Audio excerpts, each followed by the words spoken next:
और major general DK. Mehta का कहना है कि एमन अज़वाहिरी पाकिस्तान अफगानिस्तान सरहद पर सरगर्म था। क्या कुछ उन्होंने कहा, आइए आपको दिखाते हैं।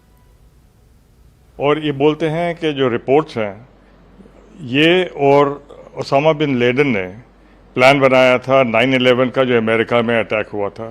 इसके अलावा इसकी प्लानिंग जो है और इससे जो कार्रवाई की है वो यूएस शिप जो थी यूएसएस कोल उसके ऊपर अटैक किया जिसमें 17 अमेरिकन सेलर्स मारे गए थे। इसके अलावा ये अल कायदा की इसी के नियंत्रण में जकार्ता में, बाली में और कई एक देशों में इनकी कार्रवाई हुई है। अफ्रीका में भी एक एम्बेसी को अटैक किया था इन लोगों ने। इसके ओसामा बिन लेडन के मरने के बाद में ये बन गया लीडर अल कायदा का और ये ऑपरेट करता रहा पाकिस्तान और अफगानिस्तान के बॉर्डर के ऊपर।